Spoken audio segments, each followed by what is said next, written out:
عادل الکل دل جبروت والملکوت کعبے پایا فضل و کرم اس کی عنایت و نوازش ہے کہ اس نے ہم سب کو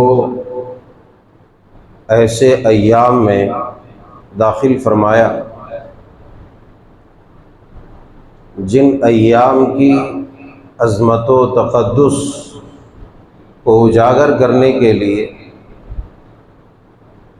رب تعالیٰ جل شانہ نے اپنے کلام پاک میں قسم کھائی ہے۔ اس کا قانون قاعدہ یہ ہے کہ جب وہ کوئی بڑی خبر بتلانا چاہتا ہے تو قسم کھاتا ہے، قسم اٹھاتا ہے، یا پھر کسی چیز کی عظمت اور اس کی اہمیت و تقدس کو اجاگر کرنا چاہتا ہے تو پروردگار عالم عز و جل اس چیز کی قسم اٹھا لیتا ہے۔ یہی اس کا اصول ہے۔ جن ایام میں سے ہم گزر رہے ہیں، ذی الحجہ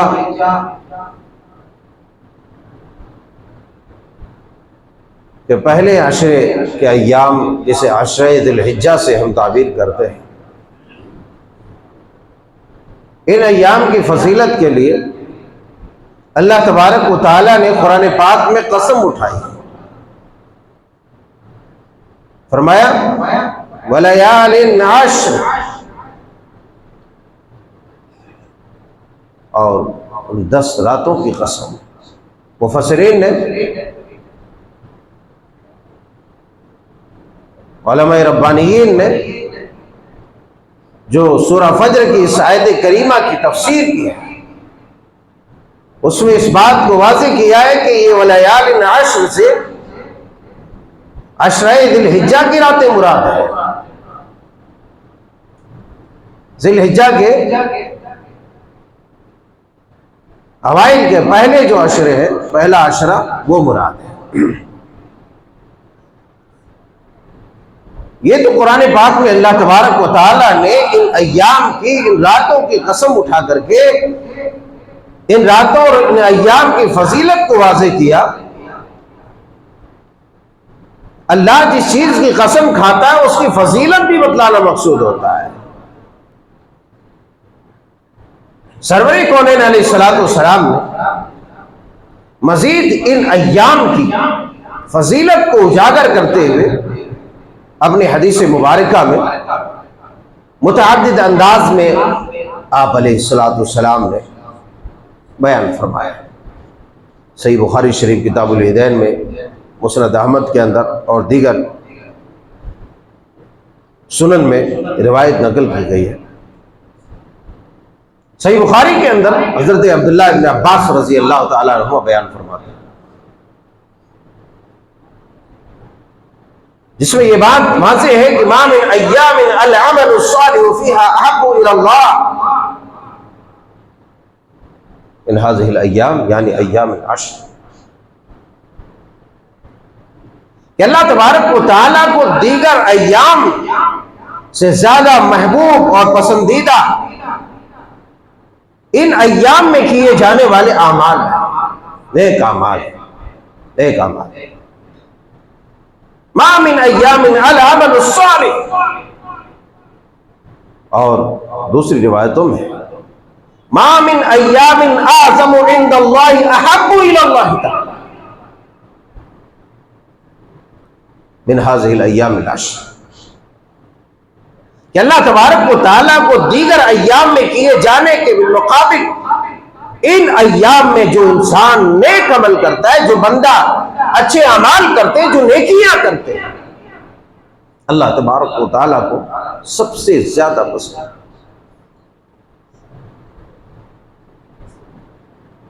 دنیا کے تمام ایام میں، سال کے تمام ایام میں، یہ 10 دن کو سب سے زیادہ اہمیت و فضیلت حاصل ہے۔ اس 10 دن کو سب سے زیادہ اہمیت و فضیلت حاصل ہے، تاکہ یہ افضل الایام ہے۔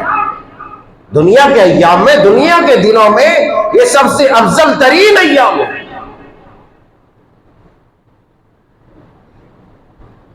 آپ علیہ الصلوۃ والسلام نے متعدد انداز میں، مختلف انداز میں، اپنے الفاظ میں، اپنی حدیث میں ان ایام کی فضیلت کو اجاگر کیا ہے۔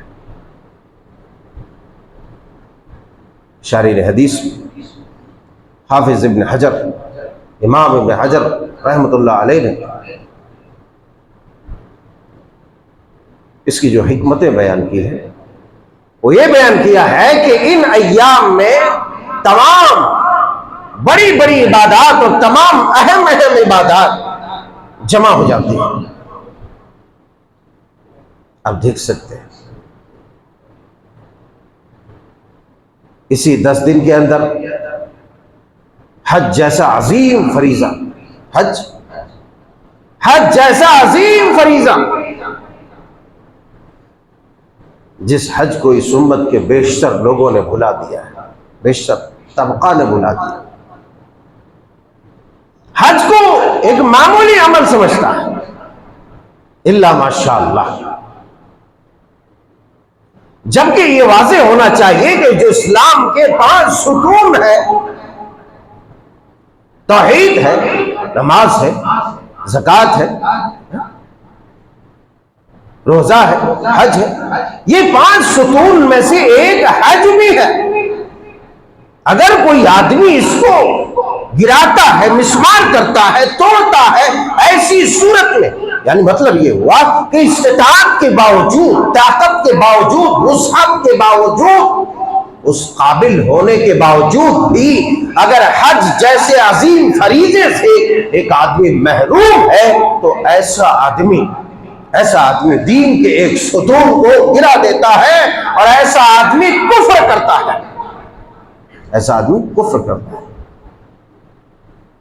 ہمارے سماج میں ایک یہ بات پھیلی ہوئی کہ حج تب کریں گے جب ہم بالکل مفلوج ہو جائیں گے، مجبور ہو جائیں گے، ایک دم مطلب قربانی میں چلنے کے لائق ہی نہیں ہوں گے۔ یہ کانسیپٹ ہمارے یہاں چل رہا ہے کہ ایک دم بوڑھے ہو جائیں گے تو جا کے حج کر لیں گے۔ پہلے تو بوڑھا ہوگا تب نہ حج کرے گا، ضروری تو نہیں ہے کہ تم بوڑھا ہو جائے گا، یہ ضروری نہیں ہے کہ ایک آدمی بڑھاپے کے انتظار میں ہے اور اسے بڑھاپا لائق ہو جائے۔ ممکن ہے کہ اس سے پہلے اس کا بلاوا آ جائے کہ چلیے جناب والا آئیے، آپ کا کام اب یہاں ختم ہوتا ہے، چلیے ہمارے سے۔ کل نفس ذائقۃ الموت کے تحت ملک الموت آ جائے گا، چلیے اب آپ کا کام ہو گیا ہے، تو کہے گا نہیں ذرا حج تو کرنے دیجئے، نہیں اب تک کیا کر رہے تھے۔ تو یہ بات واضح رہے کہ حج ایک عظیم فریضہ ہے، دین کا کھمبا، پلر اور ستون ہے۔ اگر استطاعت کے باوجود، قابلیت کے باوجود اگر کوئی نہیں کرتا ہے تو وہ کفریہ عمل کر بیٹھتا ہے۔ جس طریقے سے صلاۃ کا ضائع کرنا، نماز کو ترک کر دینا، نماز کو چھوڑ دینا جس طریقے سے عظیم گناہ ہے، اسی طریقے سے استطاعت کے باوجود حج کا ترک کر دینا یہ بھی اسی طریقے سے عظیم گناہ ہے۔ طاقت کے باوجود ایک آدمی روزہ نہیں رکھتا، اسباب کے باوجود نہیں رکھتا، صحت کے باوجود نہیں رکھتا ہے، آدمی کیا کرتا ہے؟ کفریہ عمل کر بیٹھتا ہے۔ اللہ نے فرض کیا ہے، دین اسلام کا ستون ہے، اسی طریقے سے حج ہے۔ لہذا آپ جب مستطیع ہو جائیں، جب آپ مستطیع ہو جائیں، آپ کے یہاں اتنی وسعت آ جائے، اس قابل آپ ہو جائیں کہ آپ حج کر سکیں، اور پتہ نہیں کیوں یہ لوگ نہیں کرتے، جن کو اللہ تعالیٰ نے استطاعت دیا کیوں نہیں کرتے؟ یہ تو میں نہیں جانتا، بخیلی کی وجہ سے، کنجوسی کی وجہ سے، یا کوئی اور معاملہ ہوگا۔ بلکہ ہر ایک مومن کے اندر یہ طاقت ہونی چاہیے، چاہت ہونی چاہیے کہ کسی نہ کسی طریقے سے میں کعبۃ اللہ کی زیارت کروں، اللہ کے اس مقدس اور مبارک گھر کی زیارت کروں۔ بلکہ جس انسان کے دل کے اندر یہ چاہت نہیں ہے، یہ اشتیاق نہیں ہے، وہ آدمی اپنے ایمان کا جائزہ لے، اپنے ایمان کا جائزہ لے، کیونکہ ہر اہل ایمان کے دل میں یہ خواہش ہوتی ہے کہ وہ کعبۃ اللہ کی زیارت کرے۔ اور یقین جانیے جو بھی ایک بار جا کے آ جاتا ہے وہ اس قدر آکرشک جگہ ہے، اس قدر وہ پرکشش جگہ ہے، جو بھی ایک بار آ کے جاتا ہے بار بار اس کا دل وہی جانے کا کرتا ہے، وہی جانے کا کرتا ہے۔ ایک بار جا کے تو کوئی دیکھے، جو گئے ہیں ان سے پوچھا جائے، جب بھی آپ پوچھیں گے دل کرتا ہے صاحب ایک بار آؤ۔ یہ وہاں کی برکت ہے، وہ کشش ہے کہ اللہ تبارک تعالیٰ نے اپنے گھر میں وہ کشش رکھی ہے، وہ اٹریکشن رکھا ہے، ہر کوئی وہاں جانے والا زیارت ہم دیکھتے ہیں، ویڈیوز میں دیکھتے ہیں، ہمارے پاؤں میں گدگدی سی تاری ہے کہ اللہ ہم کب پہنچے۔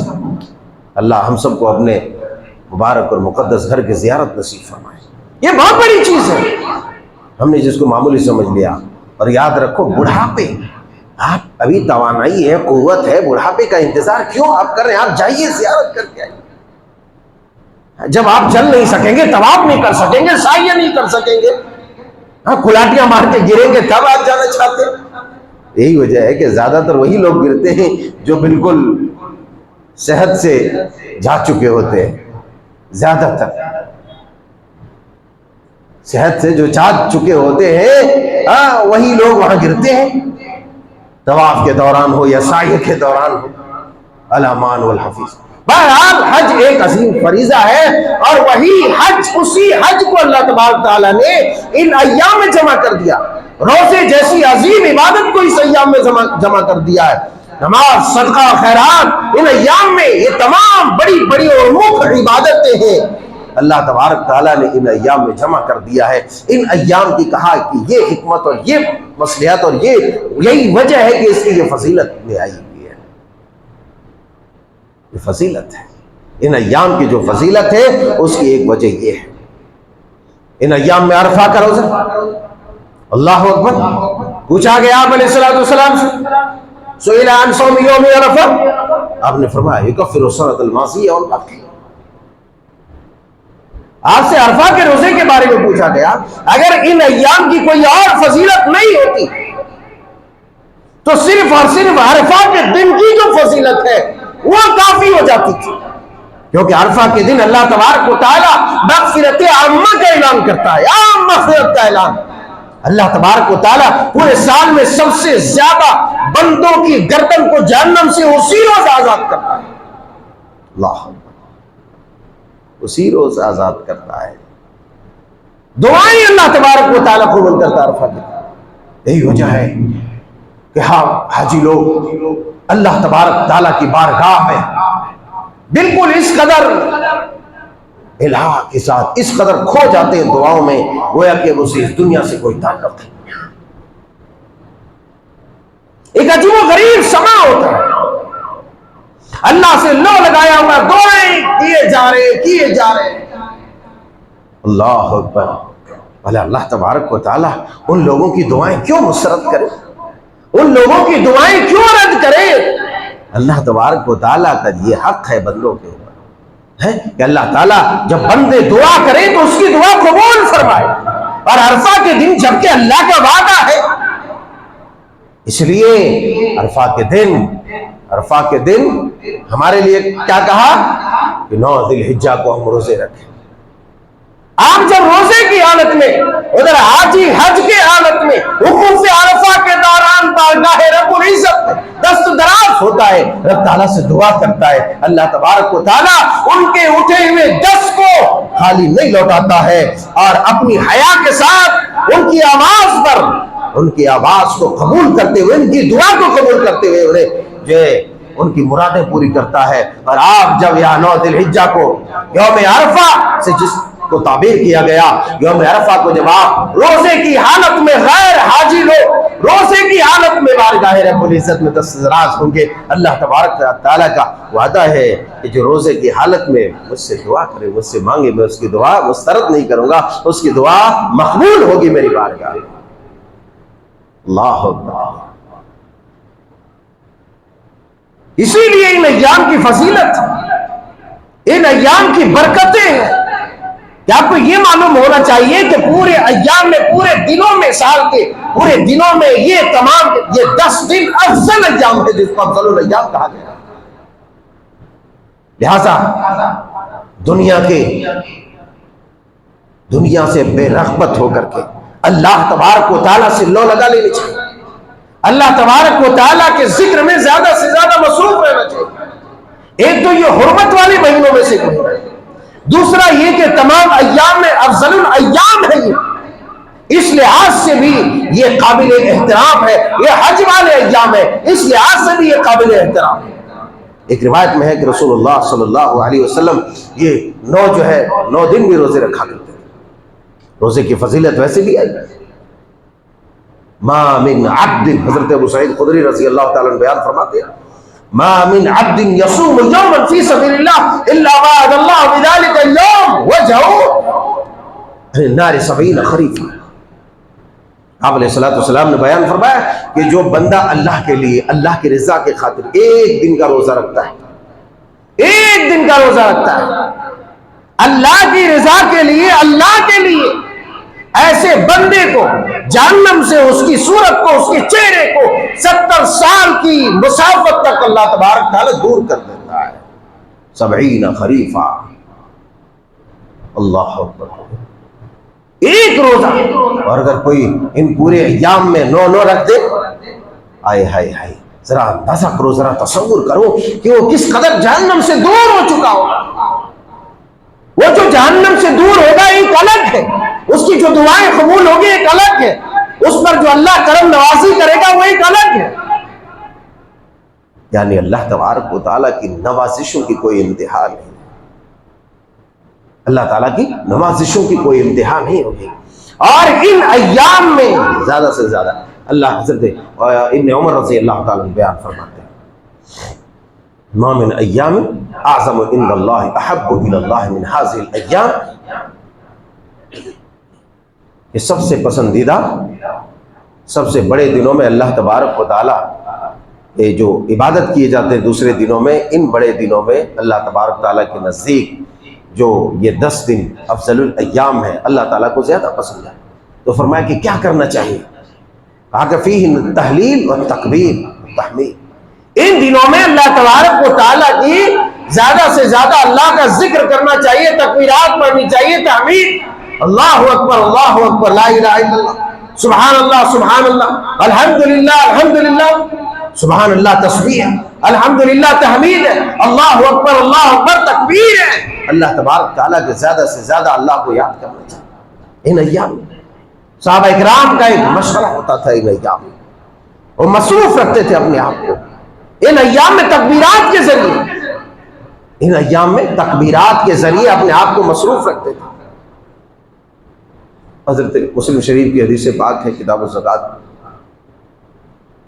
ابو ذر رضی اللہ تعالیٰ بیان فرماتے ہیں کہ ایک بار رسول اللہ صلی اللہ علیہ وسلم کے ساتھیوں میں سے کچھ لوگ آئے, کہنے لگے, اے اللہ کے رسول صلی اللہ علیہ وسلم, ذهب اهل الدثور بالوجوه يصلون كما نصلي ويصومون كما نصوم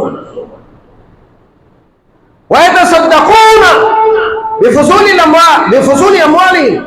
کہا کہ اللہ کے رسول صلی اللہ علیہ وسلم, یہ امیر لوگ, بڑے بڑے لوگ, پیسے والے لوگ, یہ تو سب لوٹ لے گئے. ذهب اهل الدثور بالاجور, کہا کہ کیسے لوٹ لیے, کیسے اجر بٹور لیے, کیسے ثواب لوٹ لے گئے؟ کہا کہ اللہ کے رسول سب لوٹ لے گئے. کہا ہے کیسے, کیوں؟ کہتے ہیں کہ یصلون کما نصلی, جیسا کہ ہم نماز پڑھتے ہو ابھی نماز پڑھ رہے, ویصومون کما نصوم, ہم جس طریقے سے روزے رکھ رہے ہیں یہ بیچارے بھی روزے رکھ رہے ہیں, وہ سب تو برابر ہوئے. اوپر سے وَيَتَصَدَّقُونَ بِفُضُولِ أَمْوَالِهِمْ, ان کے پاس جو زائد مال ہے, ان کے پاس جو مال ہے, اس مال کے ذریعے صدقہ خیرات کر کے زیادہ سے زیادہ اجر کما لے رہے, زیادہ سے زیادہ بٹور لے رہے. اللہ اکبر. صحابہ کرام کے اندر ایک طلب, ایک جستجو تھی کہ کس طریقے سے اللہ تبارک و تعالیٰ کا قرب حاصل کر لے, کس طریقے سے اپنے نام اعمال میں زیادہ سے زیادہ اضافہ کر لے. آپ علیہ الصلوۃ والسلام نے فرمایا,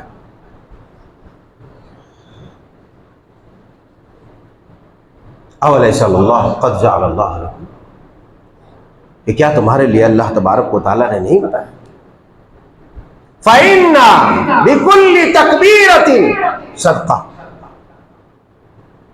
وَتَسْبِيحَةٍ صدقہ وَكُلِّ تَحْمِيدَةٍ صدقہ وَكُلِّ تَحْلِيلَةٍ صدقہ امر بالمعروف صدقہ وَنَهْيٌ عَنِ الْمُنْكَرِ وَنَهْيٌ عَنْ مُنْكَرٍ صدقہ۔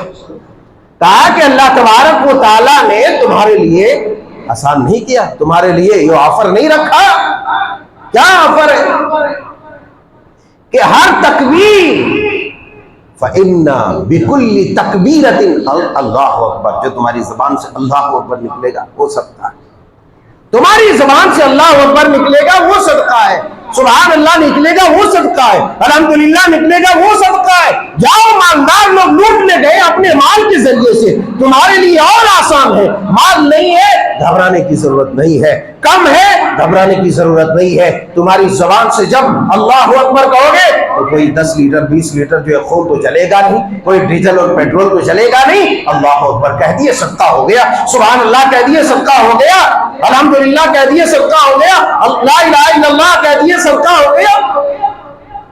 آپ بھی لوٹ رہا کے لیے۔ اور جو لوگ شکایت کرتے ہیں کہ ہم حج نہیں کر سکے، کیوں پریشان ہے؟